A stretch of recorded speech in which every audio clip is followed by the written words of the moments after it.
নমস্কাৰ আপোনালোক সকলোকে পুনৰবাৰ স্বাগতম নস্মাই মজিদ বন্ধুসকল বলগতা চাওক আজি 9টা গুৰুত্বপূৰ্ণ খবৰ প্ৰথমটো খবৰ কেন্দ্ৰীয় চৰকাৰৰ বৃহৎ ঘোষণা দেশত শীঘ্ৰে আহিব এক দেশ এক নিৰ্বাচন এতিয়াৰ পৰা দেশৰ লোকসভা নিৰ্বাচন আৰু দেশৰ সকলো ৰাজ্যৰ বিধানসভা নিৰ্বাচন একেলগে অনুষ্ঠিত হ'ব এক দেশ এক নিৰ্বাচন বিধেয়কলৈ মঞ্জুৰি মোদী কেবিনেটৰ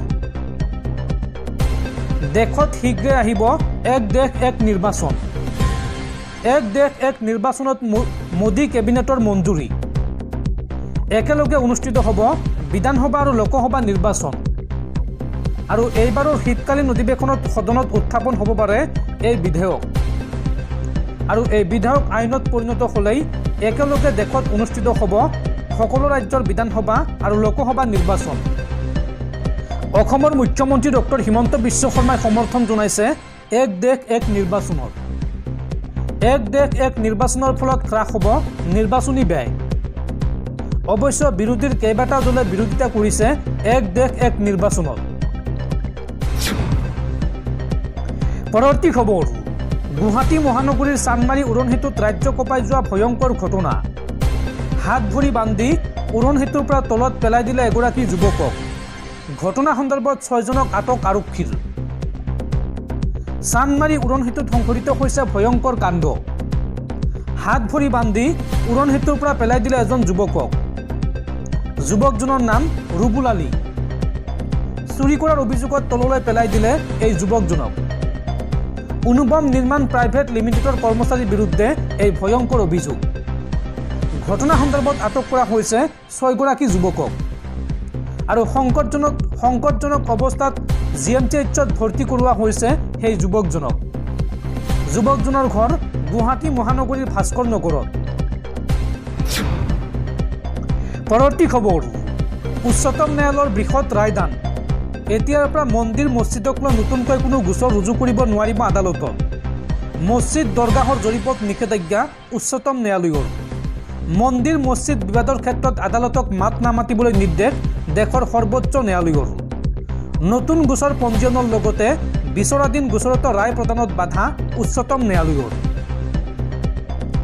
মছজিদৰ জৰীপক লৈ উচ্চতম ন্যায়ালয়ৰ বিশেষ ৰায়দান ধৰ্মীয় উপাসনাস্থলীত জৰীপৰ আবেদন গ্ৰহণত স্থগিতাদেশ উচ্চতম ন্যায়ালয়ৰ ধৰ্মীয় পূজাস্থলীৰ বিৰুদ্ধে কোনো গোচৰ পঞ্জীয়ন নকৰিবলৈ নিৰ্দেশ নতুন গোচৰৰ লগতে বিচৰাধীন গোচৰত ৰায় প্ৰদানত বাধা উচ্চতম ন্যায়ালয়ৰ দেশৰ সকলো আদালতকে এই নিৰ্দেশ দিছে দেশৰ সৰ্বোচ্চ ন্যায়ালয়ে মূলতঃ মছজিদত পূৰ্বে মন্দিৰ আছিল বুলি দাবী কৰা গোচৰ পঞ্জীয়নত বাধা উচ্চতম ন্যায়ালয়ৰ মছজিদৰ তলত মন্দিৰ আছিল বুলি জৰীপ চলাব বিচৰা আবেদনতো নিষেধাজ্ঞা উচ্চতম ন্যায়ালয়ৰ উচ্চতম ন্যায়ালয়ৰ 3জনীয়া বিচাৰপীঠে দিলে এই ৰায়দান CJI সঞ্জীৱ খান্না ন্যায়াধীশ সঞ্জয় কুমাৰ আৰু ন্যায়াধীশ KB বিশ্বনাথনৰ বিচাৰপীঠৰ এই ৰায়দান 1991 চনৰ উপাসনাস্থলী আইনক প্ৰত্যাহ্বান জনোৱা আবেদনৰ এক গোচৰৰ শুনানি গ্ৰহণ কৰে জ্ঞানবাপী মছজিদ মথুৰা চাহী ঈদগাহ চম্বলৰ জামা মছজিদৰ গোচৰত ৰায় প্ৰদানত স্থগিতাদেশ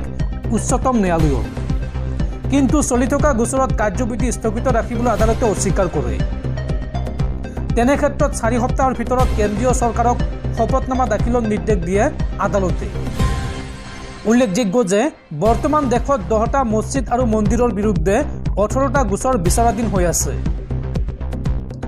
দৰ্শকসকল আৰু বহুতো গুৰুত্বপূৰ্ণ খবৰ আছে তাৰ আগতে আপোনাক জনাও যে যদি আপুনি এতিয়ালৈকে এইটো ভিডিঅ'ত লাইক কৰা নাই তেন্তে এতিয়াই ভিডিঅ'টোত লাইক কৰি দিয়ক আৰু এনেকুৱা ধৰণৰ ভিডিঅ'সমূহ নিতৌ চাবলৈ চেনেলটো ছাবস্ক্ৰাইব কৰি কাষত থকা বেল আইকনটো প্ৰেছ কৰি ৰাখক পৰৱৰ্তী খবৰ অসমৰ লগতে দেশৰ 4খন ৰাজ্যত ৰাষ্ট্ৰীয় অনুসন্ধানকাৰী সংস্থা চমুকৈ NIAৰ অভিযান গোৱালপাৰাত STFৰ সহযোগত চলা অভিযানত NIAৰ জালত পৰিছে দুগৰাকী যুৱক সন্ত্ৰাসবাদী সংগঠন জৈশ-ই মহম্মদৰ বিৰুদ্ধে অসমৰ লগতে দেশৰ 4খন ৰাজ্যত NIAৰ অভিযান গোৱালপাৰা টুকুৰা অঞ্চলত আটক কৰা হৈছে শাহানুৰ আলম আৰু জয়নাল আবদিন নামৰ 2 যুৱকক জৈশ-ই মহম্মদ সন্ত্ৰাসবাদী সংগঠনৰ সৈতে জড়িত থকাৰ সন্দেহত আটক কৰিছে NIA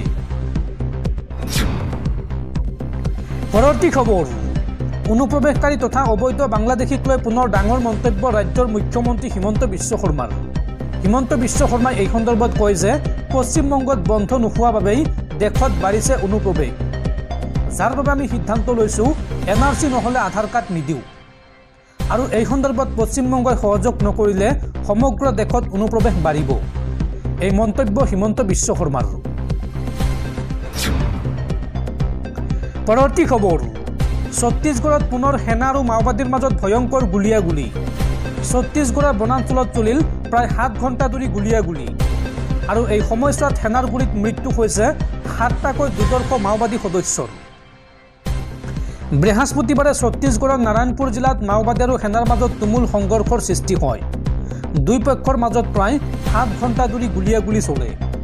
এই সংঘৰ্ষত সেনাৰ গুলীত 7জন মাওবাদী সদস্যৰ মৃত্যু হয়। জানিব পৰা মতে বৃহস্পতিবাৰে আৰক্ষী আৰু CRPFে নাৰায়ণপুৰ জিলাৰ অবুজমাৰৰ বনাঞ্চলত অভিযান চলায়। পুৱা প্ৰায় 10 বজাত ৰাজ্যখনৰ মুখ্যমন্ত্ৰী বিষ্ণুদেও চায়ে এই সন্দৰ্ভত কয় যে 7 ঘণ্টা ধৰি মাওবাদীৰ সৈতে অবিৰতভাৱে বন্দুকৰ যুদ্ধ চলি আছে আৰু এই সংঘৰ্ষত 7জন মাওবাদী সদস্যৰ মৃত্যু হৈছে। পৰৱৰ্তী খবৰ, বিশ্বৰ ক্ৰীড়াপ্ৰেমীলৈ ভাল খবৰ। একেলগে বিশ্বৰ 3খন মহাদেশত অনুষ্ঠিত হ'ব ফিফা বিশ্বকাপ। 2030ত দক্ষিণ আমেৰিকা, আফ্ৰিকা আৰু ইউৰোপত হ'ব বিশ্বকাপ ফুটবল। স্পেইন, পৰ্তুগাল আৰু মৰক্কোত হ'ব বিশ্বকাপৰ মূল খেলসমূহ। বিশ্বকাপৰ প্ৰথম 3খন মেচ অনুষ্ঠিত হ'ব উৰুগুৱে, পাৰাগুৱে আৰু আৰ্জেণ্টিনাত। ফিফা বিশ্বকাপৰ 100 বছৰ হোৱা উপলক্ষে 3খন মেচ অনুষ্ঠিত হ'ব এই 3খন দেশত। পৰৱৰ্তী খবৰ, ৰাজ্যবাসীলৈ জৰুৰী খবৰ। জাতিগত প্ৰমাণপত্ৰ উলিয়াবলৈ আহি গ'ল বৃহৎ সুবিধা। এতিয়াৰ পৰা মাত্ৰ এটা ক্লিকতে লাভ কৰিব কাষ্ট চাৰ্টিফিকেট। কিদৰে লাভ কৰিব এই প্ৰমাণপত্ৰ চাওঁ আহক।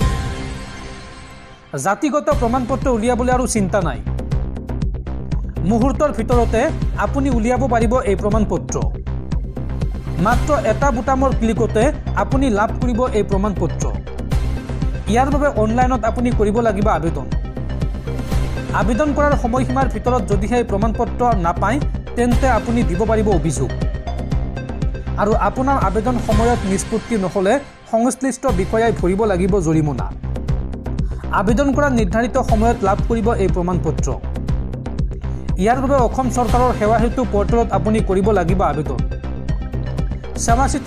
sewasetu.assam.gov.in এই ৱেবছাইটত আপুনি কৰিব লাগিব আবেদন।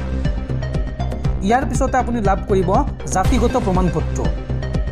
কিন্তু আবেদনৰ সময়ত আপুনি গাঁঠি দিব লাগিব কেইবাবিধ নথি। কি কি নথিপত্ৰ লাগিব চাওঁ আহক। বাসিন্দাৰ প্ৰমাণপত্ৰ, NRCৰ প্ৰমাণপত্ৰ, আধাৰ কাৰ্ড আৰু পান কাৰ্ড, এইসমূহ নথিপত্ৰ লাগিব জাতিগত প্ৰমাণপত্ৰ লাভ কৰিবলৈ হ'লে। পৰৱৰ্তী খবৰ, গুৱাহাটী ৰেল ষ্টেচনৰ পিছত এইবাৰ গুৱাহাটী বিশ্ববিদ্যালয়ত বোমাতংক। গুৱাহাটী বিশ্ববিদ্যালয়ত বোমা থকাৰ বাতৰি পাই আৰক্ষীয়ে ঘেৰি ধৰিছে বিশ্ববিদ্যালয়। বোমাৰ সন্ধানত আৰক্ষীয়ে আৰম্ভ কৰিছে ব্যাপক তালাচী।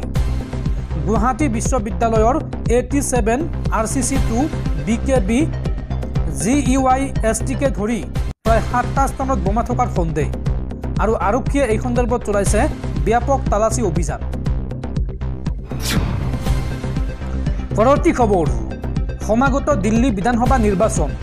আৰু দিল্লীৰ বিধানসভা নিৰ্বাচনৰ পূৰ্বে দিল্লী চৰকাৰে লৈ আহিছে এক বৃহৎ আঁচনি। অসমৰ দৰে দিল্লীৰ মহিলাই প্ৰতিমাহে লাভ কৰিব 1000কৈ টকা আৰু নিৰ্বাচনত জিকিলে দুগুণলৈ বৃদ্ধি পাব এই ধনৰ পৰিমাণ।